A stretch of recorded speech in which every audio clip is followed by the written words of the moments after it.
Have you ever met someone who didn't just look at you, but looked through you?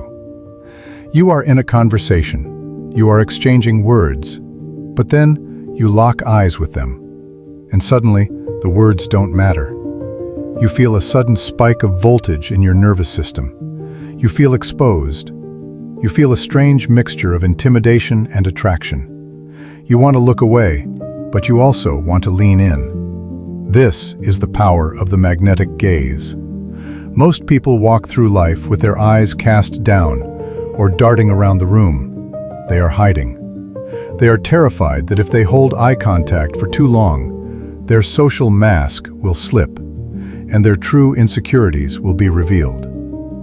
To the average person, prolonged eye contact feels like a threat. But to the master, eye contact is a channel. The eyes are the only part of the human brain that is visible from the outside. When you look into someone's eyes, you are quite literally touching their nervous system with your own. You are bypassing their logic, their ego, and their defenses. There is a difference between a stare, which is creepy and aggressive, and a gaze, which is deep and magnetic. A stare tries to take something. A magnetic gaze gives something. It projects a silent command of safety, presence, and absolute confidence. Today we are going to learn how to turn off the frantic motion of your eyes. We are going to learn how to stop hiding. We are going to unlock the ancient technology of the soul gaze, so that you can communicate more in 3 seconds of silence than most people do in a lifetime of talking.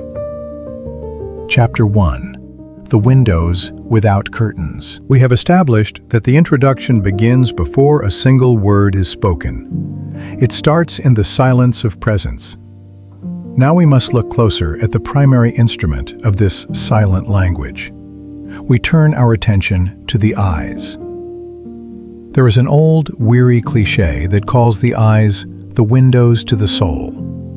Because it is a cliché, we often dismiss the profound biological and psychological truth buried within it. If the eyes are indeed windows, then for the vast majority of people, those windows are obscured. They are covered by heavy drapes of insecurity, distraction, and social anxiety. We walk through the world with our curtains drawn. We offer others only a glimpse of the light inside, usually through a slat in the blinds, furtive and quick. We look away when the intensity rises. We blink rapidly when we feel judged. We scan the room when we should be scanning the person in front of us. To develop a magnetic gaze is not about learning a trick of the iris or a pattern of staring. It is the conscious act of pulling back those curtains. It is the decision to leave the window wide open, exposing the interior of the house to the world outside without fear of what might blow in. This is why true eye contact feels so dangerous to the uninitiated. It is an act of extreme vulnerability. When you look at someone with total openness, you are not just seeing them, you are allowing them to see you. Most people mistake a magnetic gaze for an aggressive stare. They imagine a predator locking onto prey. But a stare creates resistance. It triggers the fight or flight response in the other person because it feels like an interrogation. A stare is hard. It tries to pierce through the other person. The magnetic gaze is different. It is soft. It does not try to penetrate. It tries to receive. It is an invitation.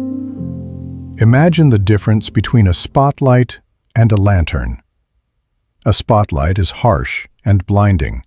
It illuminates only what it hits and casts everything else into shadow. A lantern creates a warm sphere of inclusion.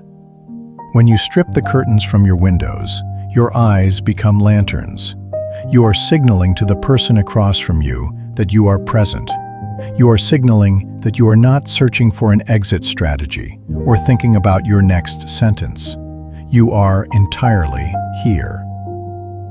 This requires a stillness that is rare in the modern world. Our eyes usually dart around because our minds dart around. We look at a phone, then a face, then the background, then the face again. This frantic movement signals a frantic mind. To communicate with what we might poetically call the soul, you must first quiet the noise in your own head.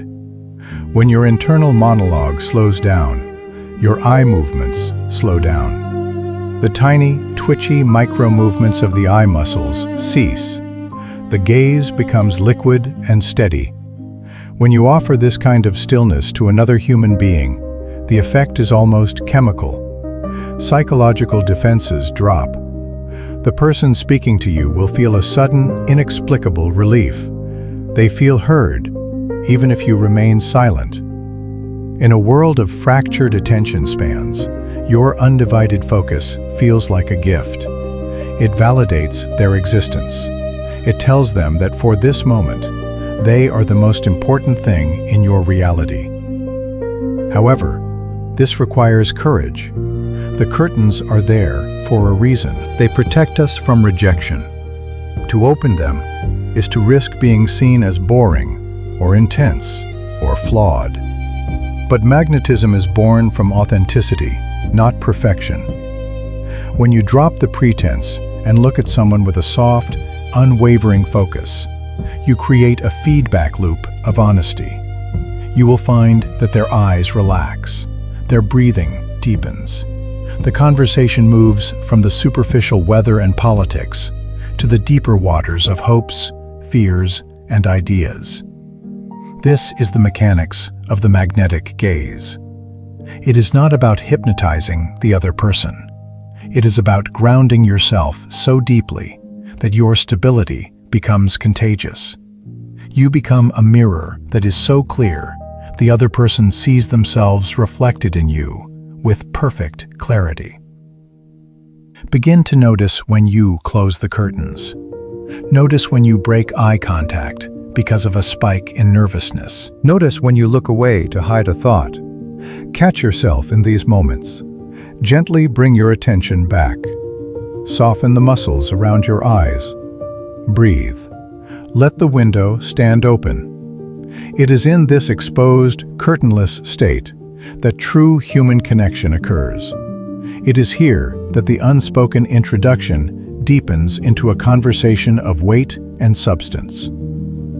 If you find value in this exploration of human connection and wish to hear the next chapter, I invite you to subscribe to this channel now.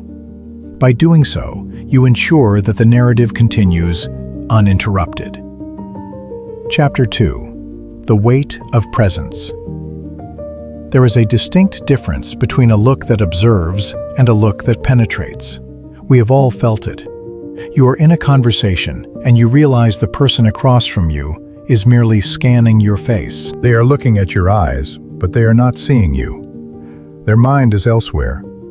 They are drafting their grocery list or rehearsing their next sentence. The connection is thin. It is fragile. It breaks the moment a loud noise occurs or a distraction walks by. This is the common gaze. It is light, and it carries no mass. But then there is the rare encounter with someone who understands the weight of presence. When this person looks at you, the air seems to change. The background noise fades. You feel a sudden and compelling gravity that holds you in place. This is not magic, and it is not mystical energy. It is the sheer physical force of undivided attention. This is what we call the weight of presence.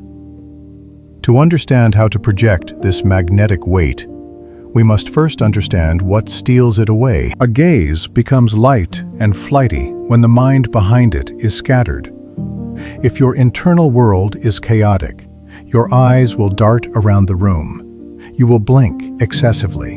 You will break contact to look at the floor or the ceiling as you search for words. These micro-movements signal to the other person that you are not fully here. You are leaking power. You are dissipating the weight of your character into the atmosphere. The magnetic gaze requires a consolidation of your physical and mental resources. Imagine an anchor dropping through deep water. It does not hesitate. It does not drift with the current. It creates a straight, taut line from the surface to the seabed. Your eyes must become that anchor. When you lock eyes with another human being, you are making a decision to exist entirely in that moment. You are bringing the full mass of your intellect and your emotion to a single point of focus. This level of stillness is uncomfortable for many people. We are conditioned to be in constant motion. We fidget to release nervous tension. We look away to release social pressure. To develop the weight of presence, you must learn to tolerate that tension. You must learn to sit in the stillness without rushing to fill it with words or movements. Consider the biology of a predator in the wild. A tiger does not twitch before it strikes. It is utterly motionless. Its eyes are fixed. That stillness commands respect. It commands fear. While we are not hunting prey in a boardroom or a social gathering, the biological principle remains the same. Stillness signals confidence.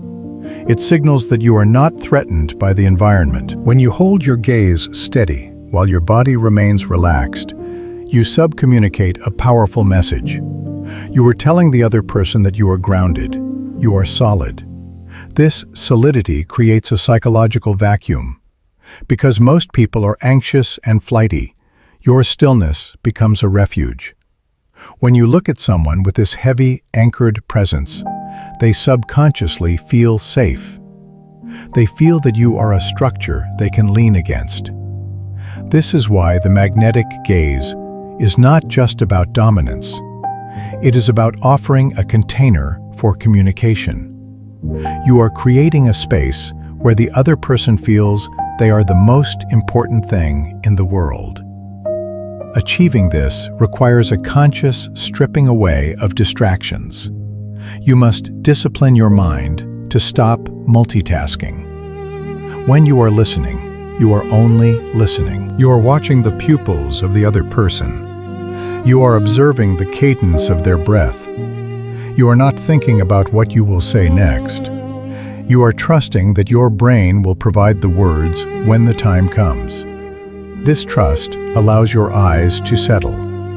It removes the frantic, searching quality that plagues most modern interactions. The weight of presence is heavy because it is real. It is the weight of truth. When you hide nothing and fear nothing, your eyes become windows without curtains. They become heavy with intent. The person engaging with you will feel this weight physically. They might feel a slight increase in their heart rate or a sudden clarity in their own thinking. They will find it difficult to lie to you. They will find it difficult to look away. You are no longer just a face in the crowd. You have become a focal point. You are the stillness in the center of the spinning wheel. This is the foundation of the magnetic gaze. It is not about projecting a beam of light outward. It is about creating a gravity well that pulls the world inward.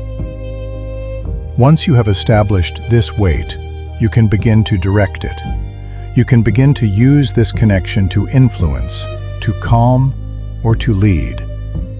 But first, you must learn to be heavy. You must learn to be here, completely, irrevocably, here. Chapter 3.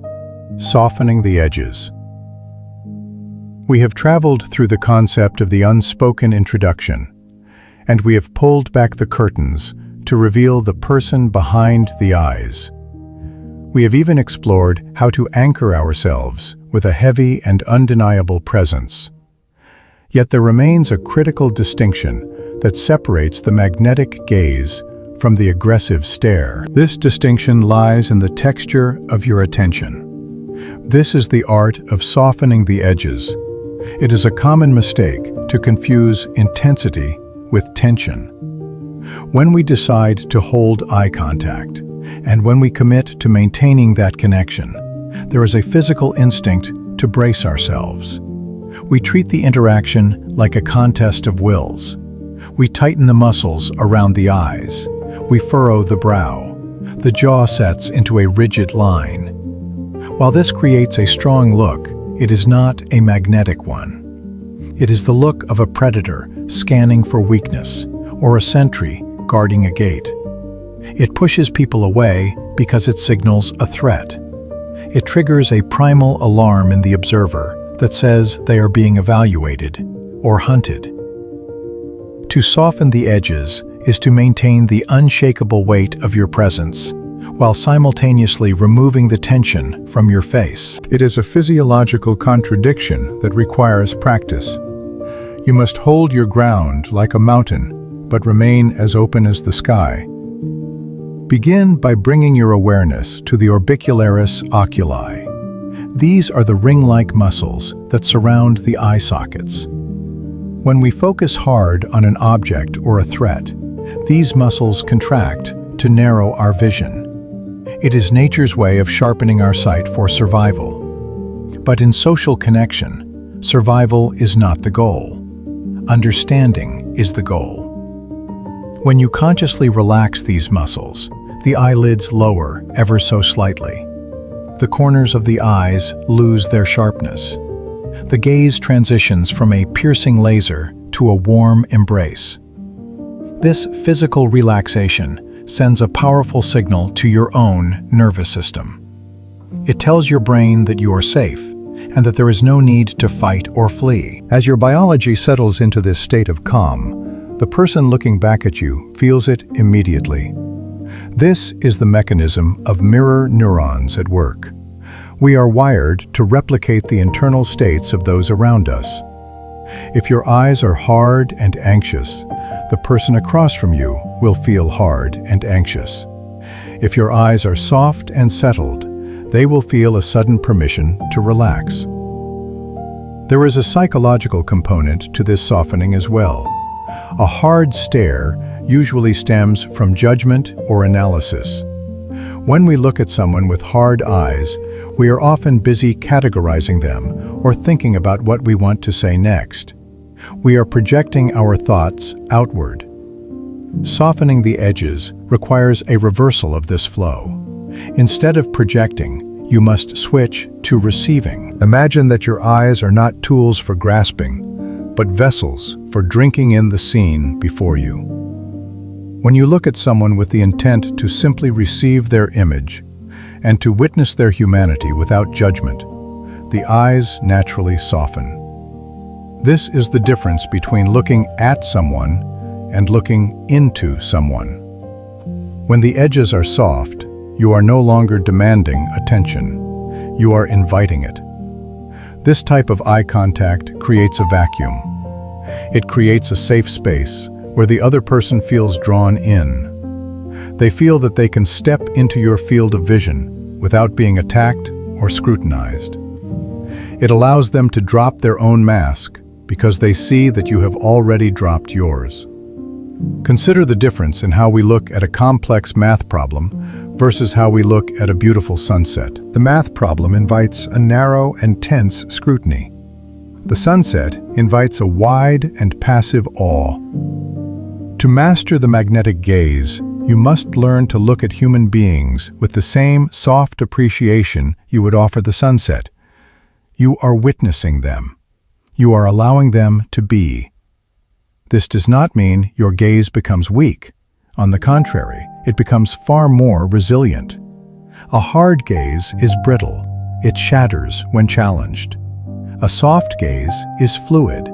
It absorbs the tension of the room and neutralizes it.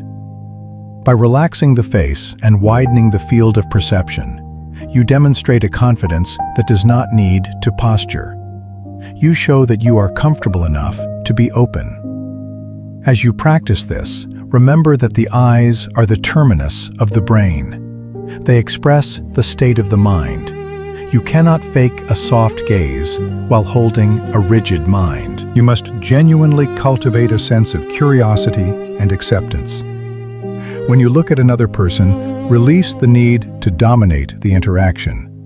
Release the need to be right. Release the need to impress. Simply be there with them. In that space of relaxation, the barrier between self and other begins to thin. The conversation moves from a verbal exchange to a shared experience. The edges of your separate identities blur just enough to allow real empathy to flow.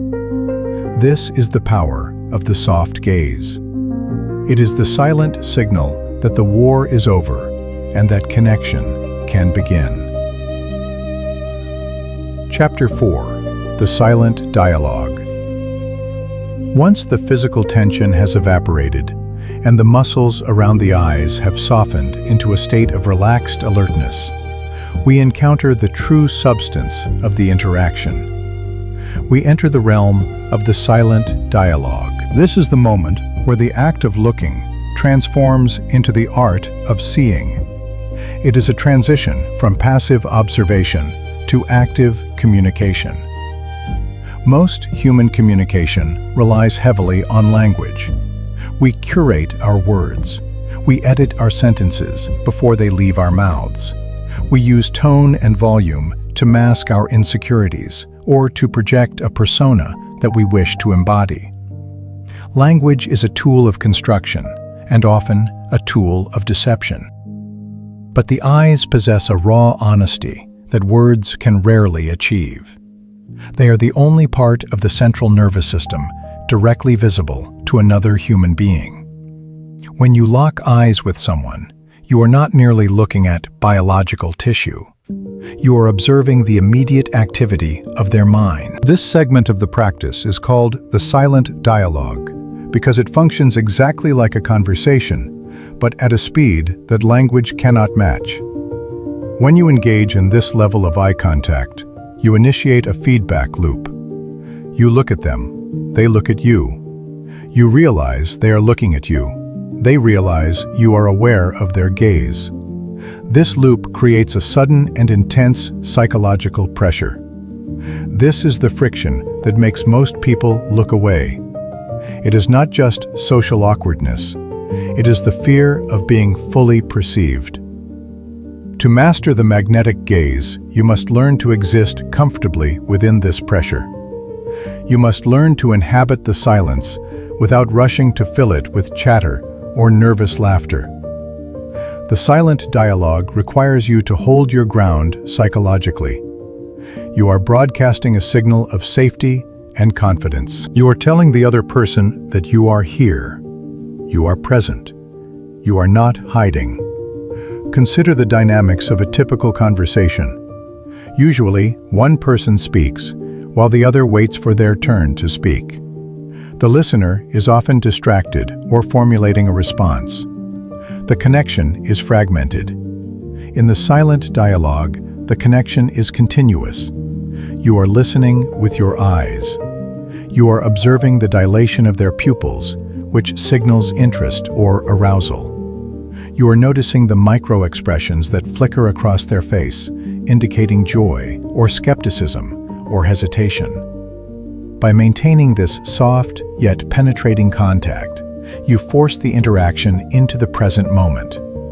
The other person cannot easily retreat into their own head because your gaze anchors them in the reality of the now. This is why high-level eye contact feels so intimate and sometimes so intimidating. It strips away the social mask. It demands authenticity. In this dialogue, you are both the transmitter and the receiver. As a transmitter, you project your intent. If you wish to convey warmth, you must feel warmth. If you wish to convey authority, you must feel a grounded sense of certainty. The eyes will naturally reflect your internal state. You cannot fake this with technique alone because the muscles around the eyes respond to genuine emotion faster than you can consciously control them. If your mind is wandering, your eyes will look glazed and vacant. If you are anxious, your eyes will dart. To be magnetic, your internal state must align with your external gaze. As a receiver, you are absorbing data. You are letting their image land deeply in your mind. You are not scanning their face for flaws. You are not looking through them. You are looking at them with a profound level of acceptance. This acceptance is what creates the magnetic pull. Most people move through the world feeling unseen and judged. When they encounter a gaze that is steady and accepting, they feel a sense of relief. They feel recognized. This exchange creates a synchronization between two people. Research in psychology suggests that during prolonged eye contact, the brain activity of two individuals begins to mirror each other. You start to feel what they feel. They start to feel what you feel. This is empathy in its most primal biological form. The silent dialogue is not a staring contest. It is not about dominance or aggression. A stare is hard and brittle. It seeks to intimidate. The magnetic gaze is fluid and resilient. It invites connection. If the other person looks away, let them go. Do not chase them with your eyes. Remain centered. When they return their gaze to you, be there waiting. This shows that you are not reactive. It demonstrates that your presence is solid and independent of their validation. By mastering the silent dialogue, you unlock a channel of influence that bypasses logic and reason. You communicate directly with the emotional centers of the other person. You build trust without making a promise. You establish authority without giving an order. You create attraction without a seductive word. This is the power of the windows without curtains. Once you have softened the edges, you simply let the light pass through. You allow the conversation to happen in the silence. You become a mirror in which the other person sees their own potential reflected back at them. And in that reflection, they find themselves drawn to you by a force they cannot explain but cannot resist. This is the foundation of true presence. Now that the dialogue has begun, we must learn to direct it. Chapter 5. Breaking the Barrier of Fear. There is a precise moment in every deep interaction where the polite social contract begins to fracture. You have likely felt it. You are engaged in conversation, and your eyes meet the eyes of another. For the first 2 seconds, it is comfortable and standard. It is the safe recognition of mutual existence. But then you linger. You hold the gaze for a fraction of a second longer than social norms dictate. Immediately, an alarm bell rings deep within your nervous system. This is the barrier of fear. It is the invisible electric fence that keeps most human interactions on the surface level. To master the magnetic gaze, you must understand what this barrier is and why it exerts such tremendous pressure on your psyche to look away. The urge to break eye contact is not merely social awkwardness. It is an evolutionary reflex carved into your biology. In the wild, direct and prolonged staring is almost always a prelude to conflict. It signals a threat. It signals that a predator has locked onto its prey or that a challenger is vying for dominance. Your ancient brain is wired to interpret intense staring as a dangerous escalation. When you hold a gaze, you are defying millions of years of survival instincts that scream at you to lower your eyes and show submission to avoid a fight. However, in the modern human context, we are rarely facing physical predators. The danger has shifted from the physical to the psychological. The fear you feel is not the fear of being attacked. It is the fear of being seen. We spend the vast majority of our lives curating a persona. We build walls and wear masks to present a polished version of ourselves to the world.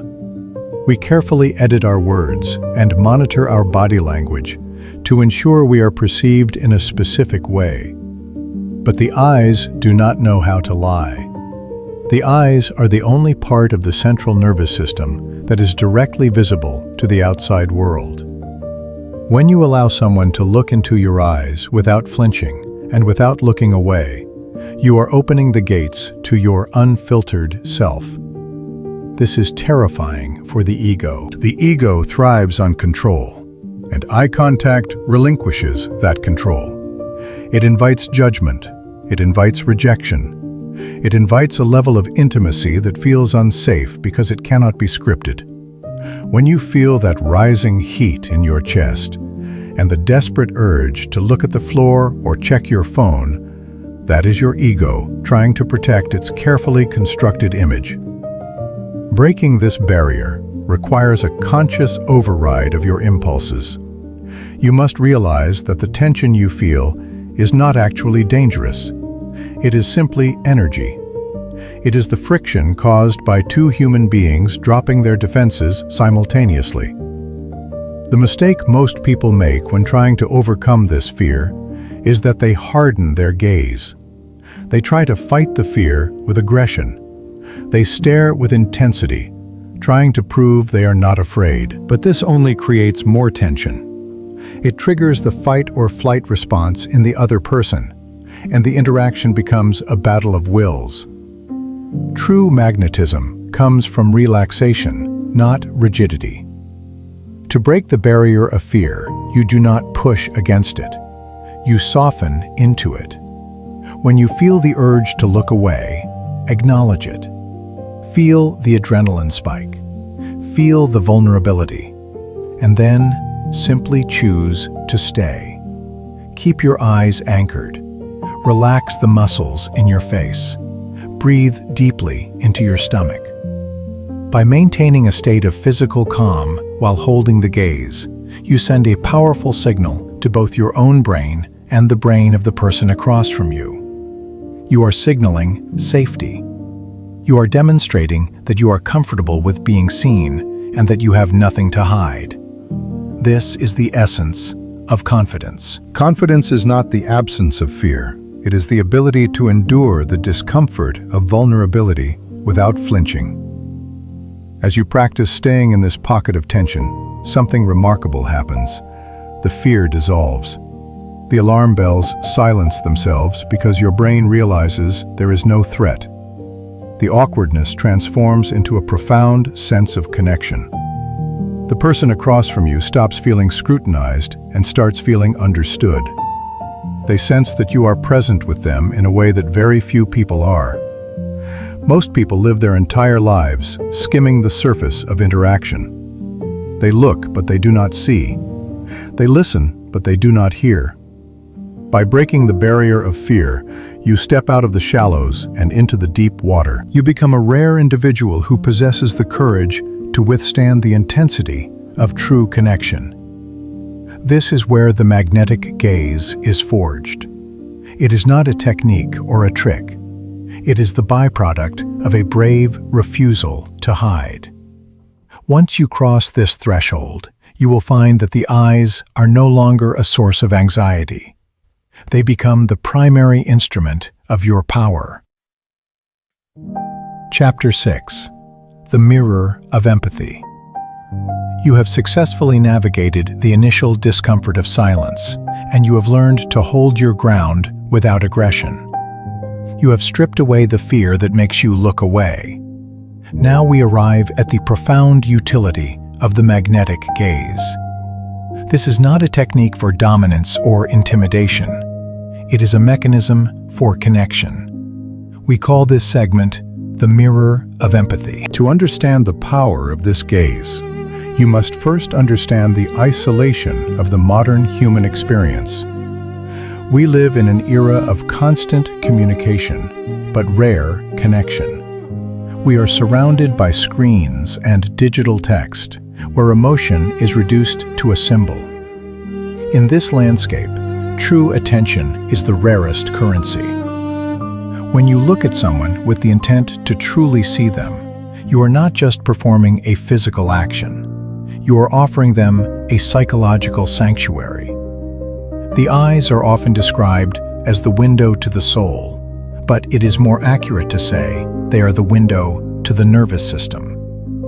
When you look into the eyes of another person, you are observing the raw data of their internal state.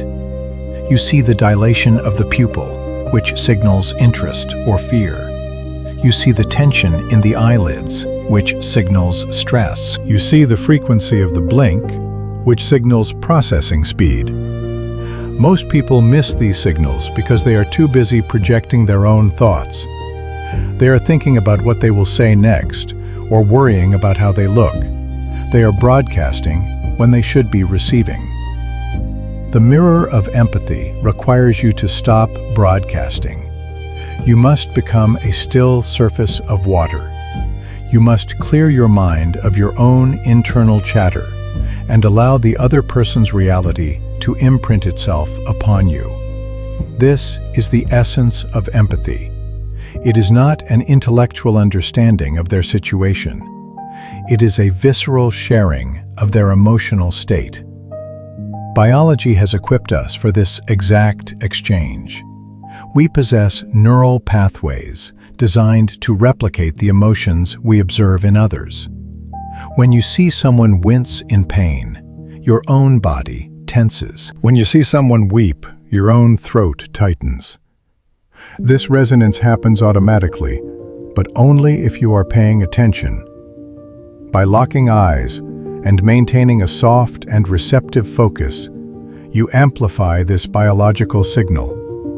You allow their emotional state to travel through the visual channel and resonate within your own body. This is where the gaze becomes magnetic. When you allow yourself to feel what the other person is feeling, the quality of your gaze changes physically. It softens. It deepens. It loses that sharp and analytical edge that makes people feel judged. Instead, they feel felt. They feel understood without a single word being spoken. This is a powerful form of validation. You are silently telling them that their emotions are real and that they are safe with you. Consider the dynamic of a conversation where one person is distressed. The average listener will nod and offer platitudes while glancing around the room. They are signaling discomfort. They want the emotion to stop.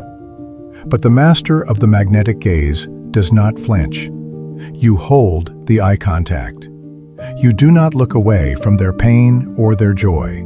You act as an emotional anchor. By remaining steady, you provide the stability they lack in that moment. You become the mirror that reflects their humanity back to them without distortion. This creates a loop of feedback. The person across from you perceives that you are tuned in. They see your pupils adjusting to theirs. They see your expression mirroring theirs.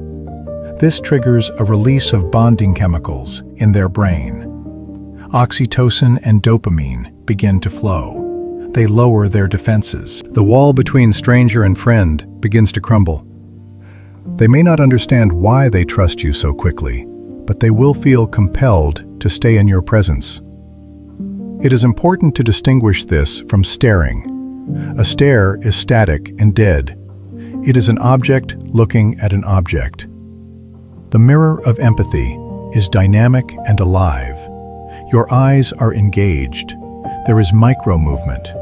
You are tracking the subtle shifts in their face. You are breathing with them. You are present in the shared moment.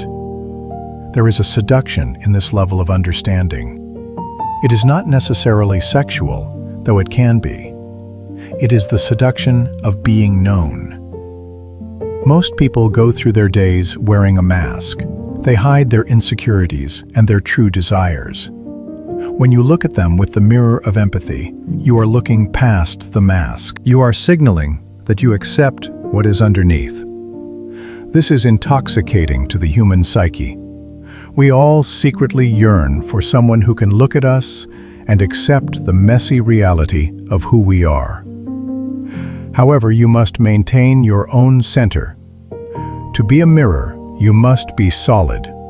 If you are not grounded, their emotions might overwhelm you. You might drown in their sorrow or get swept away by their anger.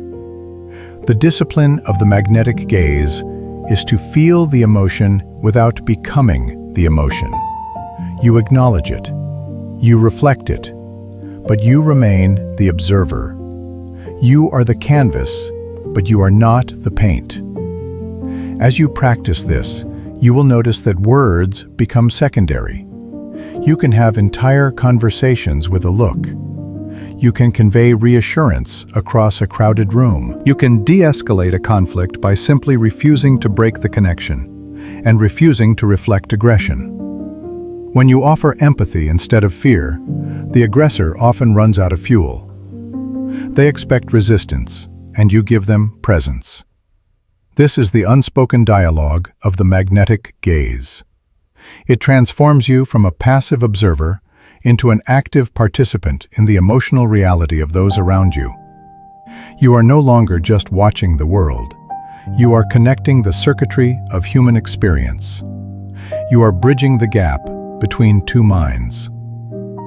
By becoming a mirror, you allow others to see themselves more clearly, and in doing so, you become the most memorable person in their world. You have softened the edges and broken the fear.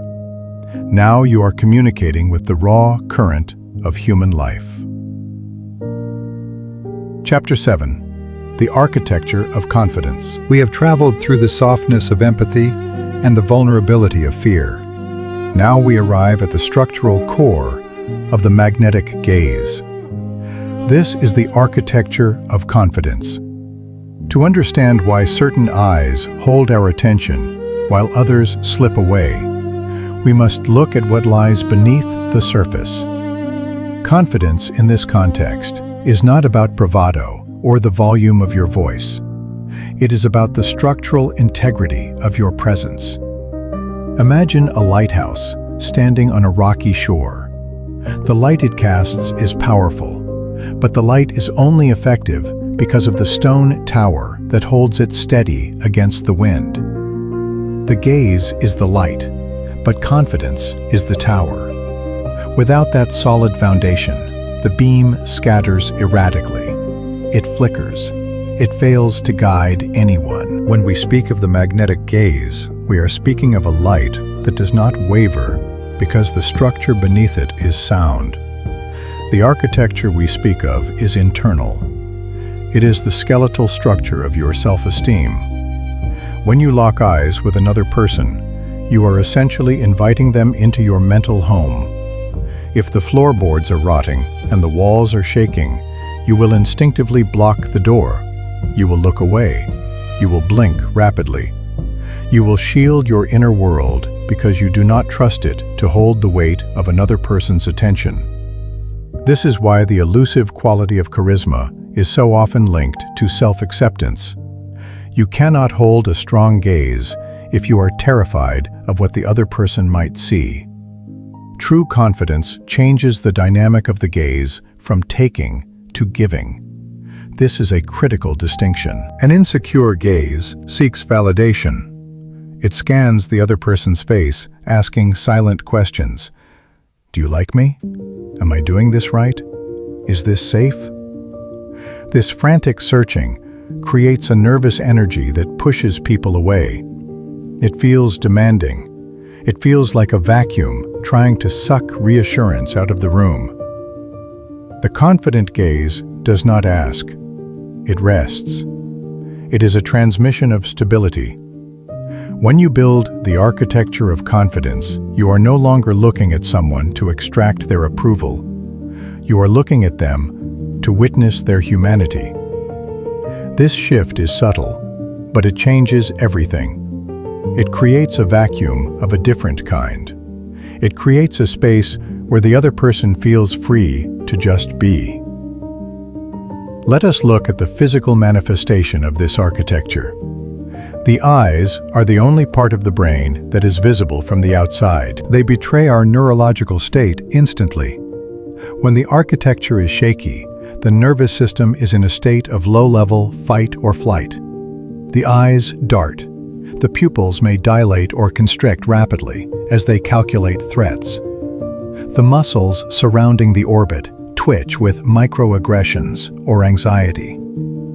In contrast, the confident eye is relaxed. The eyelids are heavy enough to convey comfort, but open enough to show alertness. It is the look of a creature that is not being hunted. It is a state of high capability and low stress. This physical stillness is magnetic because human beings are hardwired to seek safety. We gravitate toward individuals who appear solid in a chaotic world. When your eyes remain steady during a conversation, you signal that you are not threatened by the interaction. You are the rock in the stream. The water flows around you, but you do not move. This creates a pull. People want to be near that stability. They want to look into eyes that do not hide, because it makes them feel safe to stop hiding as well. How is this architecture built? It is not constructed overnight. It is built by removing the debris of shame. Every time you accept a flaw in yourself, you lay a brick. Every time you survive a difficult conversation without looking down, you pour the foundation. The magnetic gaze cannot be faked for long because it requires the fuel of genuine self-acceptance. If you try to mimic the stare of confidence without the internal structure, it becomes creepy. It becomes an unblinking mask that triggers the uncanny valley response in others. They sense the disconnect between the stillness of the eye and the chaos of the mind. The architecture must also have windows. Confidence without empathy is just concrete. It is cold and impenetrable. We previously discussed the mirror of empathy, and it is essential that these two segments work in tandem. Your confidence provides the walls and the roof, but your empathy provides the warmth and the light. One protects while the other connects. As you practice this, remember that the goal is not to win a staring contest. It is to offer a platform of certainty. When you look at someone with the architecture of confidence, you are silently telling them that you are here, you are real, and you are not going anywhere. You are strong enough to see them and strong enough to be seen. This is the bedrock upon which the magnetic gaze stands. Without it, there is only fleeting contact. With it, there is a bridge that can carry the heaviest of truths between two people. This strength allows you to hold the tension of the moment without breaking it, turning a simple glance into a profound exchange of human reality. Chapter 8. The Dance of Connection and Release. You have now constructed the architecture of confidence.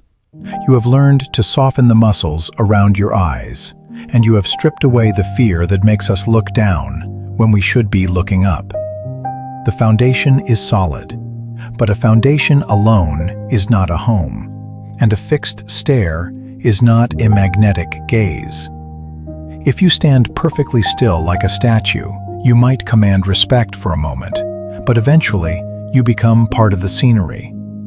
To be truly magnetic, you must move.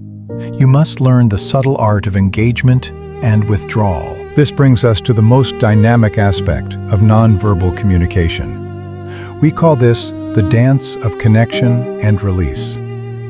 Imagine for a moment that you are holding a heavy weight in your hand. No matter how strong you are, there comes a point where the muscle fatigues. If you refuse to put the weight down, your arm begins to tremble and you lose control. The same principle applies to eye contact.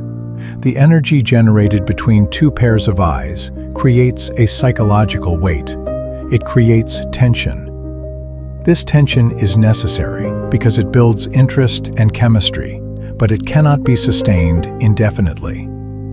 If you hold the gaze for too long without blinking or looking away, the tension turns into discomfort.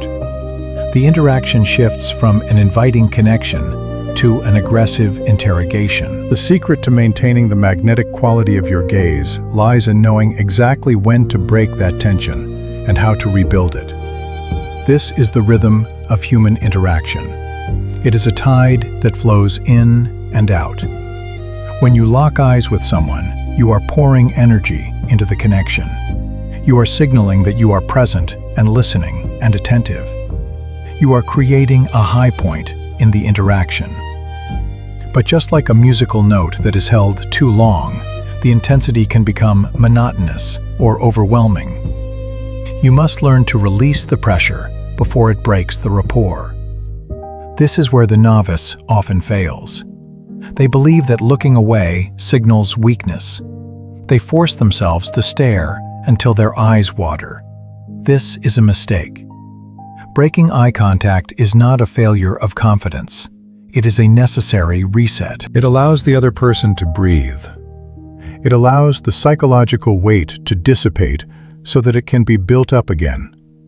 However, the way you break this contact defines how you are perceived. This is a critical distinction in the psychology of body language. When you feel the tension peak, you must not look down.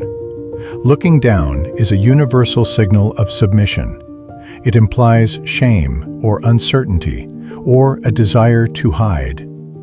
If you look down, you sever the cord of confidence you worked so hard to establish.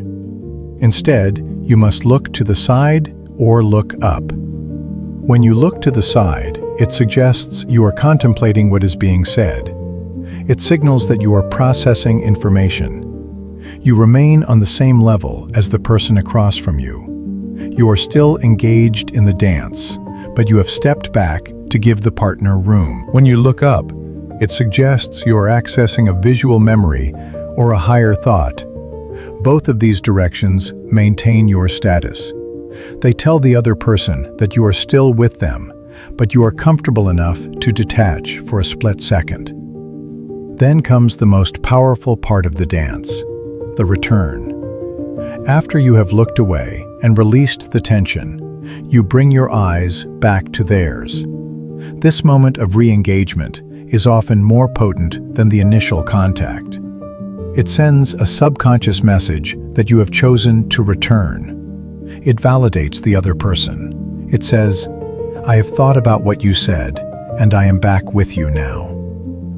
This cycle of looking, holding, releasing to the side, and returning creates a hypnotic rhythm. Think of it like breathing. You inhale the connection, and you exhale the release. If you only inhale, you suffocate. If you only exhale, you have no life. The magnetic gaze lives in the space between these two actions. It is not a static picture. It is a living movie. There is also a rhythm to the intensity. You do not need to look deep into the pupils at every moment. You can soften your focus. You can let your gaze drift to the other person's mouth when they speak, and then back up to their eyes when you answer. This creates a triangular movement that feels natural and intimate without being predatory. It keeps the eyes moving so they do not become glassy or vacant. You must become sensitive to the comfort level of the person you are communicating with.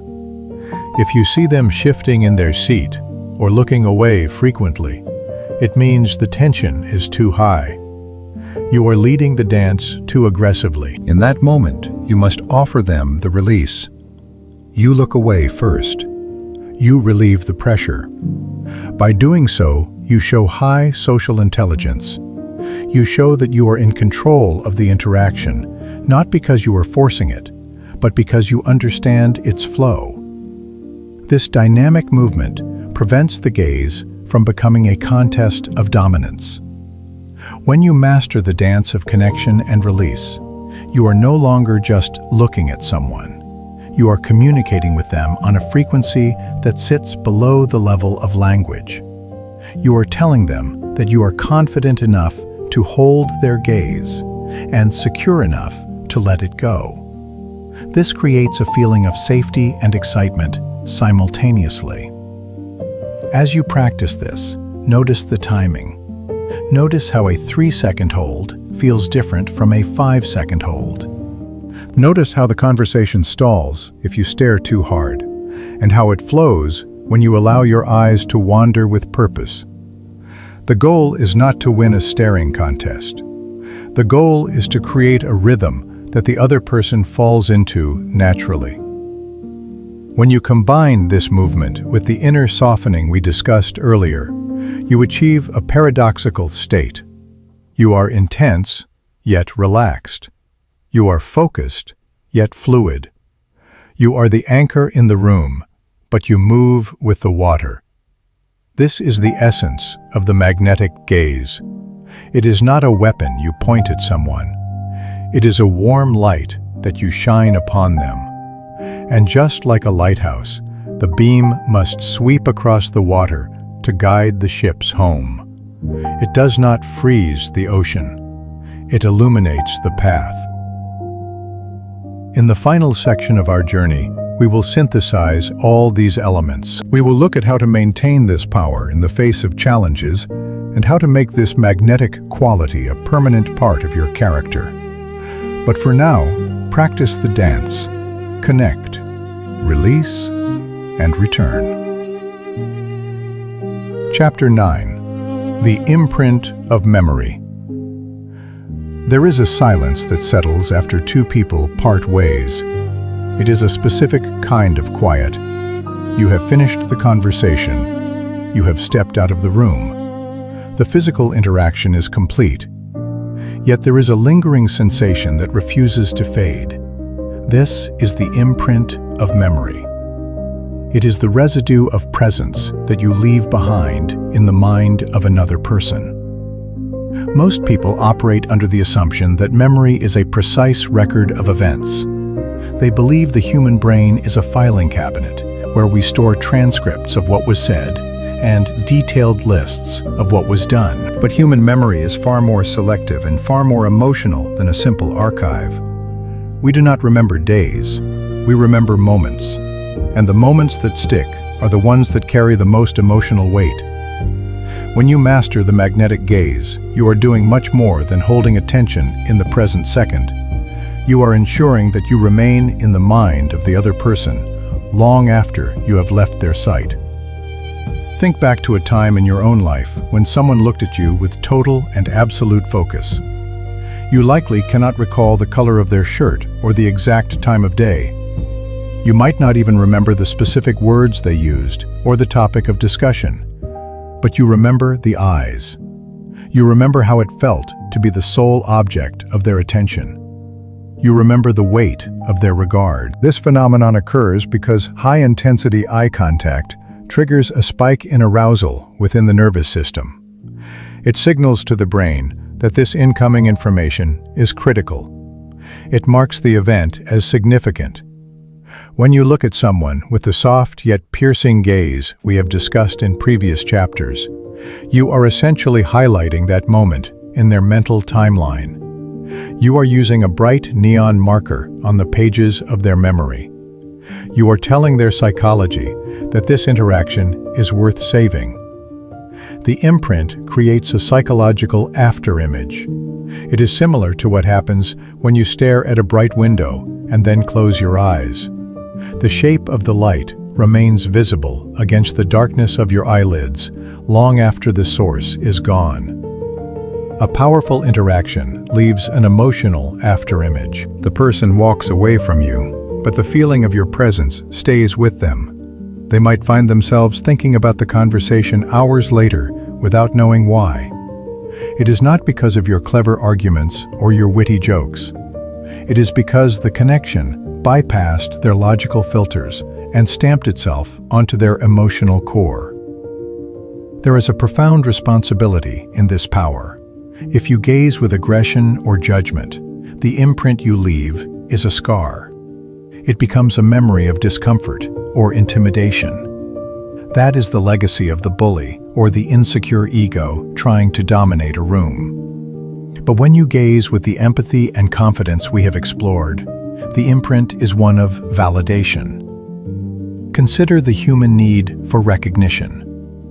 deep down, almost everyone walks through life feeling somewhat invisible.